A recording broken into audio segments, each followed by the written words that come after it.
Hello बच्चों, कैसे हैं आप सब। मैं आशा करती हूँ आप सभी लोग स्वस्थ और प्रसन्न हैं। आज हम हमारे पाठ में झांसी की रानी को पढ़ेंगे और समझेंगे। इस पाठ में हम झांसी की रानी के अंतिम युद्ध के बारे में जानेंगे। पाठ में इन्हीं के युद्ध का आखिरी वर्णन है। आइए इस पाठ को विस्तार से देखते हैं। यह है हमारा पाठ 4, झांसी की रानी। मुंदरबाई रघुनाथ सिंह ने कहा, रानी साहब के साथ एक क्षण के लिए भी न छूटने पाए। रानी साहब का साथ एक मिनट के लिए भी नहीं छूटना चाहिए। आज अंतिम युद्ध लड़ने जा रही हैं। क्या करने जा रही है? आज अंतिम युद्ध, आखिरी युद्ध जो है वो लड़ने जा रहे हैं। मुंदर कहते हैं, आप कहाँ रहेंगे? रघुनाथ सिंह जी कहते हैं, जहाँ उनकी आज्ञा होगी वैसे आप लोगों के समीप भी रहने का प्रयत्न मैं करूँगा। आपके पास रहने की कोशिश मैं करूँगा। मुंदर कहते हैं, मैं चाहती हूँ कि आप बिल्कुल निकट ही रहें। मुझे लगता है आज मैं मारी जाऊँ। आपके निकट होने से मुझे शांति मिलेगी। अब रानी की बाई क्या, लक्ष्मीबाई झांसी की रानी जो है वह क्या कह रही है? झांसी की रानी कि आज मैं मारी जाऊंगी। मैं चाहती हूँ कि आप मेरे निकट रहें। आपके निकट रहने से मुझे शांति मिलती रहे। रघुनाथ सिंह जी कहते हैं, मैं भी नहीं बचूंगा। रानी साहब को किसी प्रकार सुरक्षित रखना है। मैं तुम्हें तुरंत ही स्वर्ग में मिलूंगा। वो क्या कहता है कि आप नहीं, आपके साथ साथ मैं भी मरूंगा, क्योंकि मुझे आपकी रक्षा करनी है। और जैसे ही आप स्वर्ग में पहुंचेंगी मैं तुरंत आपको आपके साथ भी स्वर्ग में वहां मिलूंगा। केवल आगे पीछे की बात है। वह सूखी हंसी हंसा। मुंदर ने रघुनाथ सिंह की ओर आंसू भरी आंखों से देखा। कुछ कहने के लिए होठ हिले। रघुनाथ सिंह की आंखें भी धुंधली हो आई। हम दोनों को कुछ रोना सा आ रहा था और उनकी आंखों में आंसू का कुछ छलका था। दूर से दुश्मन के बिगुल के शब्द की झाई कान में पड़ी। मुंदर ने रघुनाथ सिंह को मस्तक नवाकर प्रणाम किया और उसके ओठ में जल्दी जल्दी आंसू पोंछ डाले। वो नीचे झुकी और उनको नमस्कार किया और उसी के तहत उन्होंने वो अपने आंसुओं को पोंछ लिया। रघुनाथ सिंह ने मुंदर को नमस्कार किया और दोनों शरबत लिए हुए रानी के पास पहुंचे। मुंदर ने शरबत जूही को पिलाया और रघुनाथ ने रानी को। अंग्रेजों के बिगुल का साफ शब्द सुनाई दिया। अब अंग्रेजों का बिगुल जो था वो बज गया। ये ध्वनि उनको साफ सुनाई दे रही थी। तोप का धमाका हुआ। गोला सन्ना कर ऊपर से निकल गया। रानी दूसरा कटोरा नहीं पी पाई। रानी एक ही गिलास दूध पी पाई, दूसरा वो पी नहीं पाई और गोले बारूद चलने लगे। रानी ने रामचंद्र देशमुख को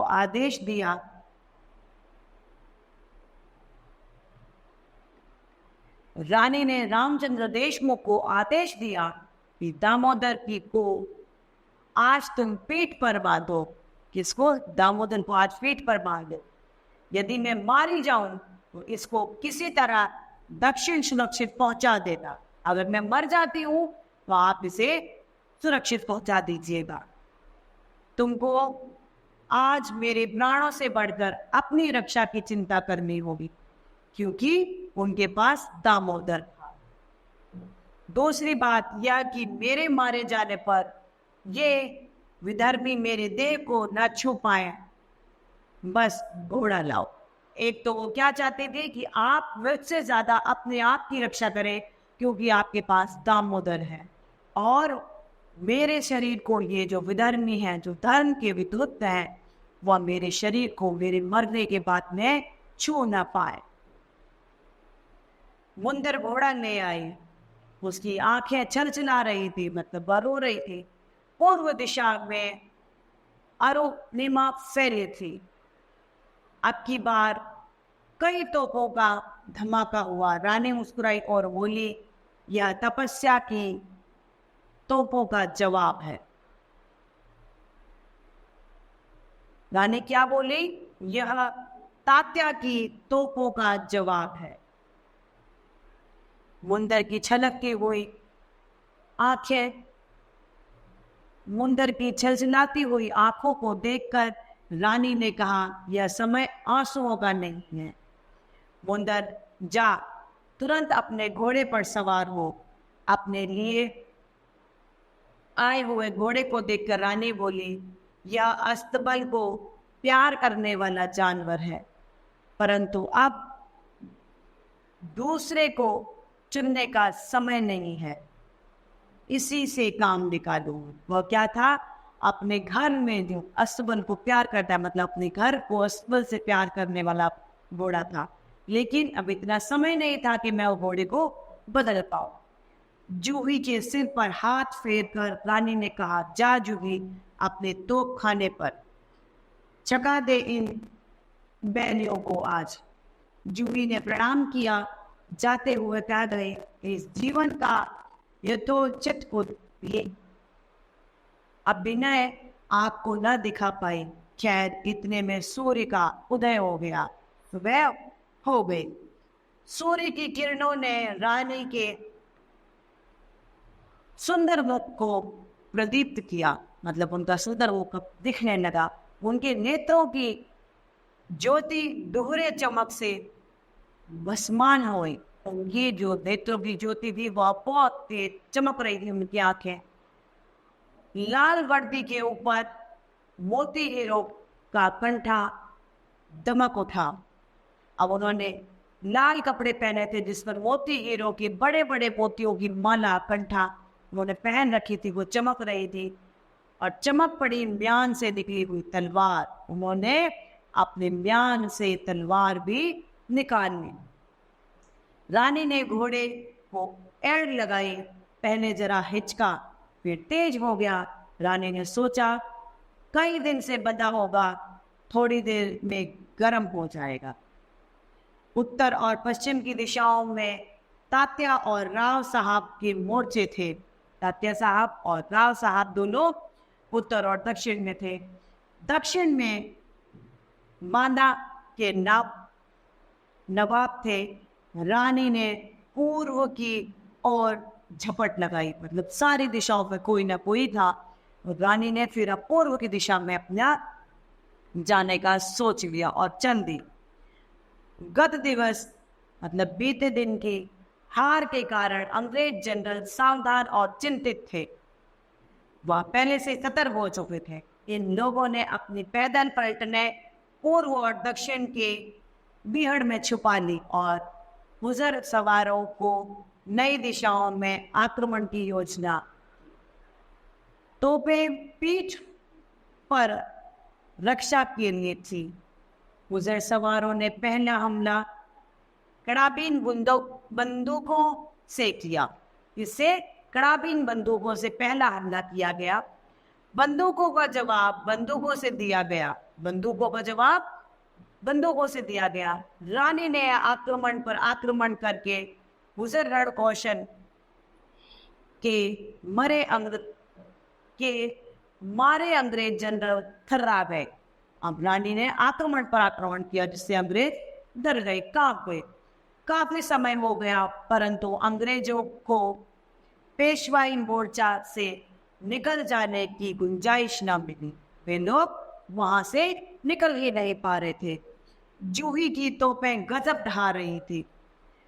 अंग्रेज नायक ने इन तोपों का मुंह बंद करना तय किया। अब अंग्रेजों का जो सेनापति था उन्होंने सोचा कि अब किसी भी तरीके से इनको बंद करना ही होगा। गुजर सवार बढ़ते जाते थे, मरते जाते थे, परंतु उन्होंने इस तरफ की तोपों को चुप करने का निश्चय कर लिया था। रानी ने जूही की सहायता के लिए कुमुक भेजी, मतलब एक टुकड़ी और भेजी सेना की। उसी समय उसको खबर मिली कि पेशवा की अधिकांश ग्वालियरी सेना अब सरदार अपने महाराज की शरण में चले गए। मुंदर ने रानी से कहा, सवेरे अस्तबल का प्रहरी रिस रिस कर अपने सरकार का स्मरण कर रहा था। मुझे संदेश हो गया था कि ग्वालियरी कुछ गड़बड़ी अवश्य करेंगे। अब इन्होंने धोखा दे दिया। गांठ में समय न होने के कारण कुछ नहीं किया जा सकता। रानी बोली, अब जो कुछ संभव हो सकता है वह करो। अब हमारे पास समय ही नहीं है, जो हो रहा है उसी को ही पहले निपटाइए। इनकी लाल कुर्ते अब तलवार खींचकर आगे बढ़े। उस धूल दूसरित प्रकाश में भी तलवारों की चमचमाहट ने चकाचौंध पैदा कर दी।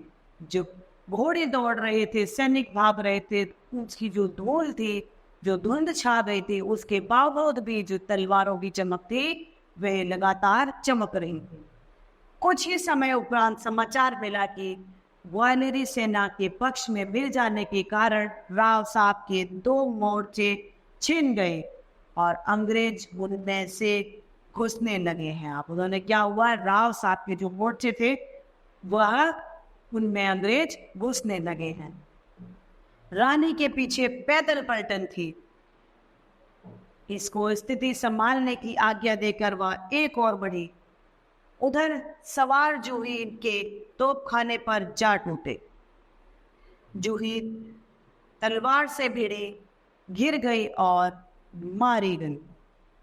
अब जूही जो तोप चला रही थी वो आखिर में अंत में लड़ते हुए मर गई, परंतु शत्रु की तलवार जिसे चीरने में असमर्थ रही वह थी जूही की क्षीण मुस्कुराहट और उसके होठों पर अनंत दिव्यता की गोंद में चीरी गई।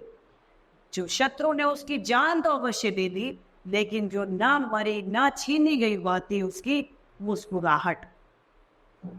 वर्दी के कट जाने पर बुजुर्गों ने देखा कि तोपखाने का अफसर गोरे रंग की एक सुंदर युवती थी और उसके होठों पर मुस्कुराहट थी। समाचार मिलते ही रानी ने इस तोपखाने का प्रबंध किया। इतने में ही ब्रिगेडियर स्मिथ ने अपने छुपे हुए पैदलों को छुपे हुए स्थानों से निकाला। वे संगीने सीधे किए रानी के पीछे वाली पलटनों पर 2 पार्श्वों में झपटे। जो सैनिक छुपे हुए थे और जो रानी के पीछे पलटन थी उन पर वह झपट पड़े। पेशवा की पैदल पलटन घबरा गई, उनके पैर उखड़े, भाग उठी, वे लोग घबरा गए। रानी ने प्रोत्साहन उत्तेजन किए, परंतु उनके और उस भागते हुए पलटन के बीच में गोरों की संगीने और गुजरों के घोड़े आ चुके थे। अब जो वो अंग्रेजों के जो सैनिक थे वे आ गए और गुजरों के घोड़े भी वहां आ चुके। अंग्रेजों के कड़ापी ने संगीने और तोपे पेशवाई सेना का संघार कर उठी। पेशवा की 2 तोपें भी उन लोगों ने छीन ली। अंग्रेजी सेना बाढ़ आई हुई नदी की तरफ बढ़ने की तरफ फैलने लगी। अब जिस तरीके से बाढ़ आ जाती है ना, जहाँ सारे में पानी ही पानी दिखता है और कुछ नहीं दिखता, उसी तरीके से अंग्रेजी सेना भी बढ़ने लगी। रानी की रक्षा के लिए लाल कुर्ती सवार अटूट शौर्य और अपार विक्रम दिखाने लगी। न कबाड़ीन की परवाह, न संगीन का भय और तलवार तो मानो उनको ईश्वरीय देन थी। अब उन्हें किसी की फिक्र नहीं थी और अपनी तलवार जो उन्हें भगवान ने दी थी उससे वह काम करने लगी। उस तेजस्वी दल ने घंटों अंग्रेजों का प्रचंड सामना किया। रानी धीरे धीरे पश्चिम दक्षिण की ओर अपने मोर्चे की शेष सेना से मिलने के लिए मुड़ी।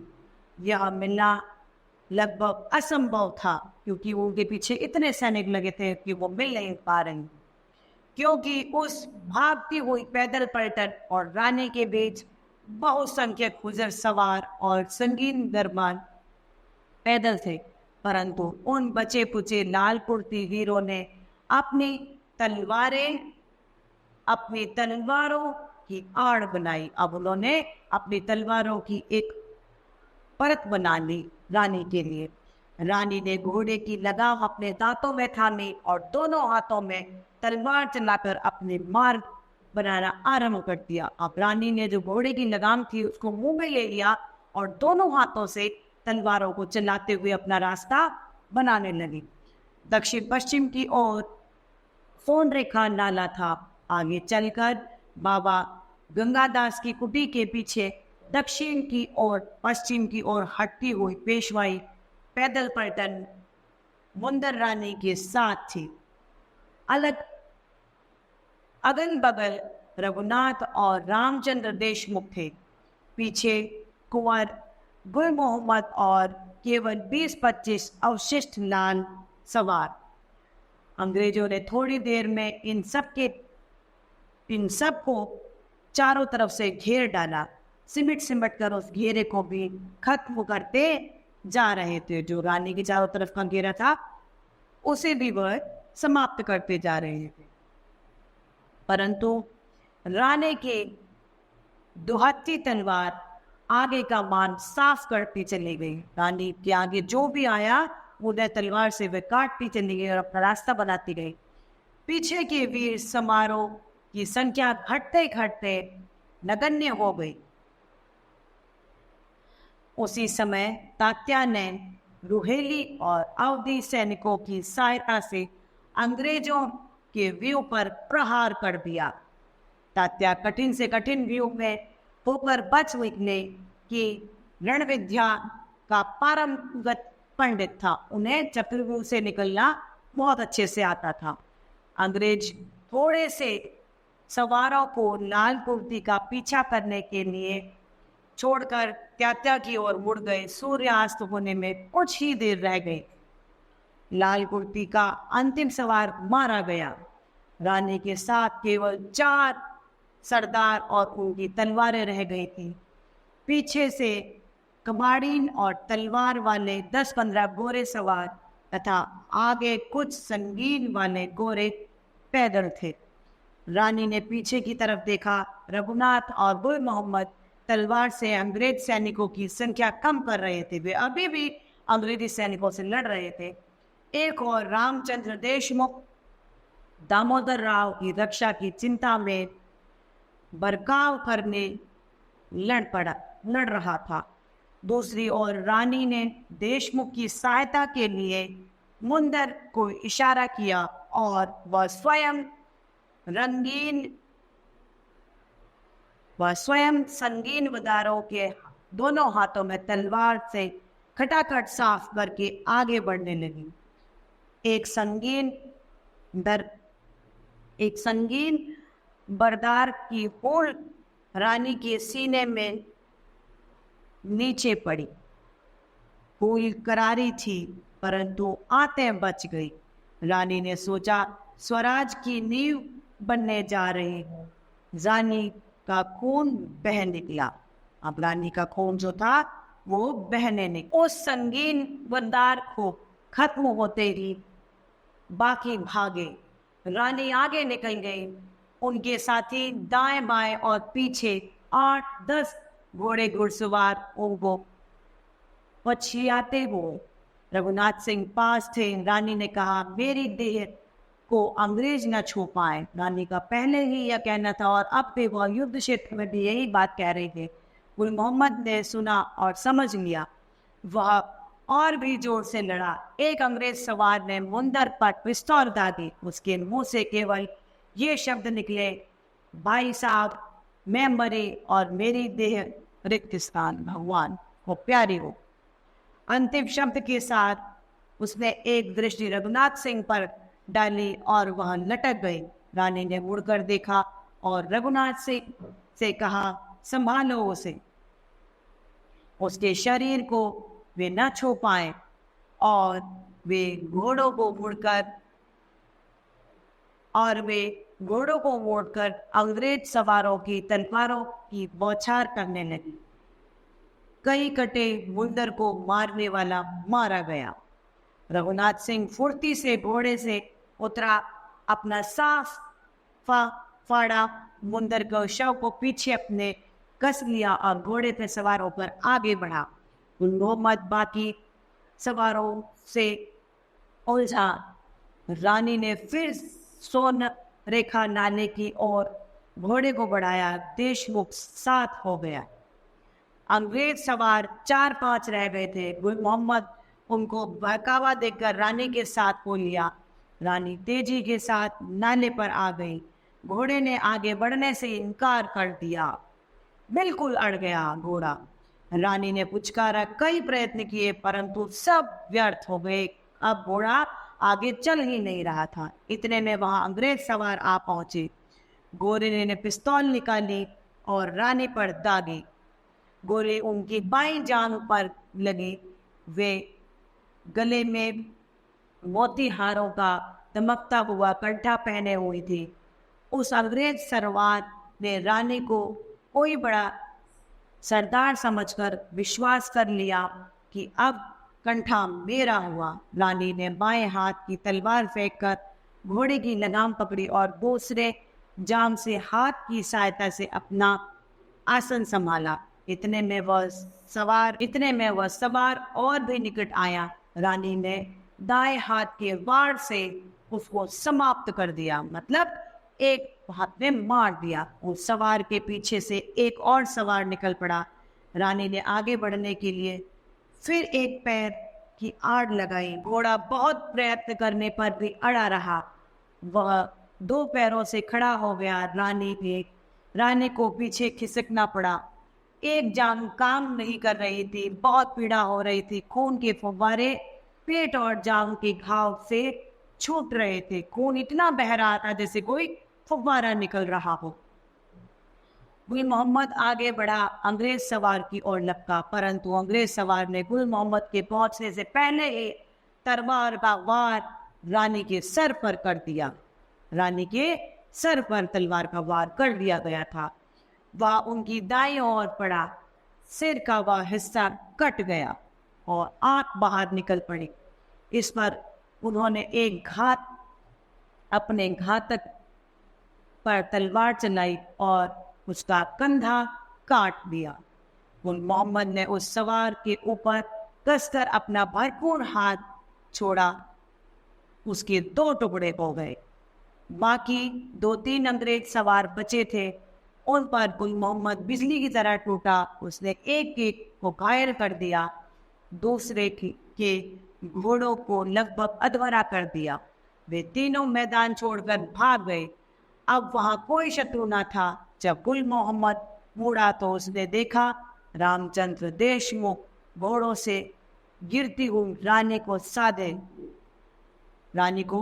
साध रहे थे।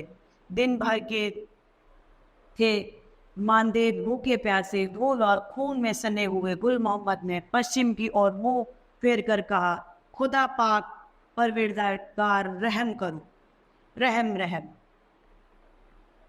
रघुनाथ सिंह और देशमुख ने रानी को घोड़े पर से संभाल कर उतारा। आवेश में आकर उस अड़ियल घोड़े को एक लात मारी।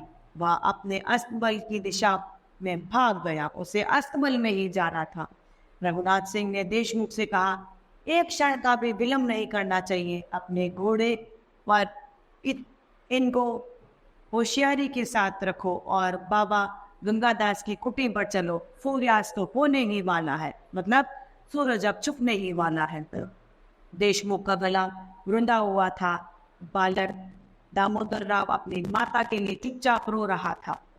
रामचंद्र ने पुचकारते हुए कहा, इनकी दवा करेंगे, अच्छी हो जाएगी, रो मत। रामचंद्र ने रघुनाथ की सहायता से रानी को संभालकर अपने घोड़े पर रखा। रघुनाथ ने गुल मोहम्मद से कहा, कुंवर साहब, इस कमजोरी से काम और बिगड़ेगा। याद कीजिए अपने मालिक ने क्या कहा था। अंग्रेज अब भी मारते काटते दौड़ धूप कर रहे हैं। यदि आ गए तो रानी साहब की देह का क्या होगा। गुल मोहम्मद चौंक पड़ा। साफे के छोर से आंसू पहुंचे। गला बिल्कुल सूख गया था। आगे बढ़कर इशारा किया। वे सब दुर्गति से बाबा गंगादास की कुटी पर जा पहुंच और रानी इस तरीके से मारे गई। तो इस तरीके से हमारा पाठ समाप्त होता है। मुझे आशा है आप सभी को यह पाठ भली भांति समझ में आया। वो आज के लिए इतना ही, फिर मिलते हैं। धन्यवाद।